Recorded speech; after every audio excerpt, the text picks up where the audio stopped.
जिस जगह हम आज पहुँचे हैं उसे मैं कुमाऊं का कल्चरल कैपिटल कहूँ तो गलत नहीं होगा। यहाँ हर गली में हिस्ट्री है और हर दिल में बाल मिठाई की मिठास। जी हाँ, ये है हमारा अल्मोड़ा। अल्मोड़ा की बात हो और जागेश्वर धाम की बात ना हो, ऐसा कैसे हो सकता है? क्योंकि यहाँ मिले हमें हमारे अनोखे पहाड़ी हेमंत भट्ट जी, जो ना सिर्फ एक धार्मिक इंसान है बल्कि एक बहुत बड़े social worker and animal lover भी है। सर वेलकम टू एक पहाड़ी ऐसा भी। कैसे हैं आप? हर हर महादेव। हर हर महादेव। सर अल्मोड़ा के बारे में कुछ बताइए, यहाँ पर आपकी फेवरेट जगह कौन सी है? अल्मोड़ा वैसे तो पूरा जिला धार्मिक स्थलों से भरा हुआ है।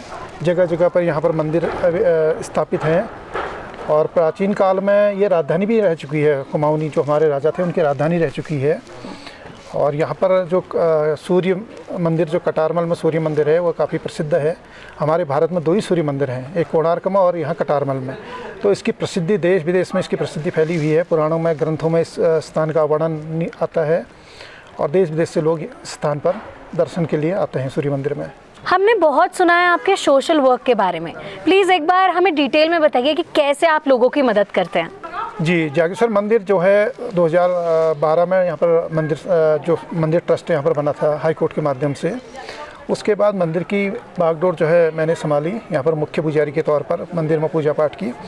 तो जो मंदिर से हमको या बाहरी पूजन से हमको जो भी यहाँ पर दान के रूप में या दक्षिणा के रूप में जो हमें मिलता है, उसमें से 25% हमें सोशल वर्क या गरीबों की सेवा में या गौशाला में इसमें दान करते हैं। तो अल्मोड़ा के पास में एक कुष्ठ रोग आश्रम है, वहाँ पर भी हम कंबल, अनाज और ये देते रहते हैं। वृद्ध आश्रम है या कहीं पर छोटे बच्चे पलते हैं, उनको स्कूल की फ़ीस और ड्रेस, ये चीज़ें देते हैं। और एक छोटी सी गौशाला भी हम लोग बना रहे हैं जागेश्वर धाम के पास में, जिसमें गौशाला और धर्मशाले, इस क्षेत्र में कहीं भी कोई धर्मशाला नहीं है।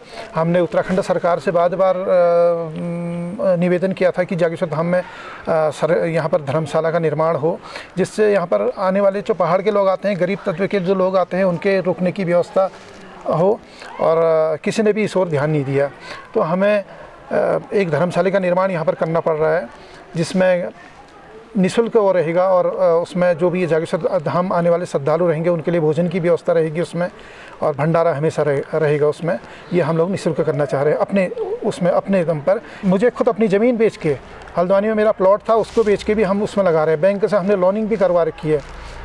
हम लोगों के पास इतना पैसा भी नहीं है, लेकिन एक अंदर से ये है कि हम लोगों ने यहाँ रहना तो है नहीं, जो भी हम लोगों का है कुछ अच्छे कार्य कर जाएँ जाने से पहले, क्योंकि जाना सपने है एक दिन, तो इस धरती पर अच्छा कार्य कुछ अपने हाथों हो, ये हमारा यही है। बिल्कुल सही बात है। और सर हम ऐसे ही अनोखे पहाड़ियों को ढूंढ रहे हैं जो पहाड़ के लिए और पहाड़ के लोगों के लिए कुछ अनोखा कर रहे हैं। आप एक गौशाला भी चलाते हैं, उसके बारे में प्लीज़ हमें डिटेल में बताइए। गौशाला अभी तो हम लोगों की अपनी पर्सनल गौशाला तो नहीं है, लेकिन कुछ गायें हमने वहाँ पर रखवा रखी हैं।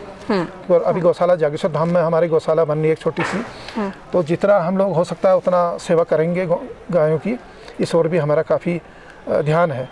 ये जो प्राचीन जगह है जागेश्वर धाम, इसके बारे में प्लीज़ हमें बताइए। जागेश्वर धाम जो है जागृत ईश्वर है। जागृत ईश्वर प्राचीन काल से ही यहाँ पर भोलेनाथ जो है स्वयंभू विराजमान है। यहाँ पर जो भी देश विदेश से यहाँ पर श्रद्धालु आते थे, प्राचीन काल से ही यहाँ पर एक मनौती पूरे होने पर यहाँ पर मंदिर बनाने का विधान था। जागेश्वर में कुछ लोग मंदिर बनाते थे, कुछ लोग शिवलिंग स्थापित करते थे। तो इस स्थान पर करीबन 125 मंदिर, जो आप समूह देख रहे हैं, 125 मंदिरों का ये समूह है। वैसे जागेश्वर में 33 करोड़ शिवलिंग का अनुमान, ये पुराणों में भी कई ये तथ्य निकलते हैं। और यहाँ पर हैं भी, जो जहाँ जहाँ देवदार के वृक्ष हैं, दारुक वन, वहाँ पर आपको शिवलिंग और मंदिर मिलेंगे।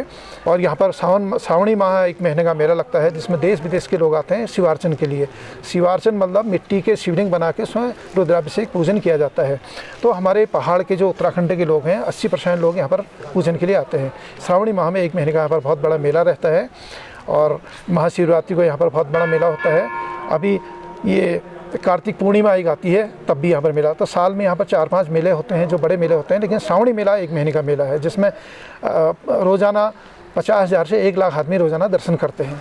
रेड एफएम का जो कैंपेन है, एक पहाड़ी ऐसा भी, इसके बारे में आप क्या कहना चाहते हैं? के द्वारा बहुत अच्छा कार्य किया जा रहा है। पहाड़ी हम लोगों को जो पहाड़ी हैं उसको बढ़ावा देने के लिए, अब इसके बारे में इतनी जानकारी तो मुझे नहीं है, लेकिन आप अच्छा कार्य कर रहे हैं, सराहनीय कार्य कर रहे हैं और आपको बहुत बहुत धन्यवाद है। जय भोले की साधुवाद है। Thank you so much sir, हमें डिटेल में इतना कुछ बताने के लिए। And thank you so much Uttarakhand के लोगों के लिए, यहाँ के जानवरों के लिए, इनफैक्ट पूरे उत्तराखंड के लिए इतना कुछ करने के लिए। सुपर हिट्स 93.5 रेड एफएम बजाते रहो। तू एक पहाड़ी ऐसा भी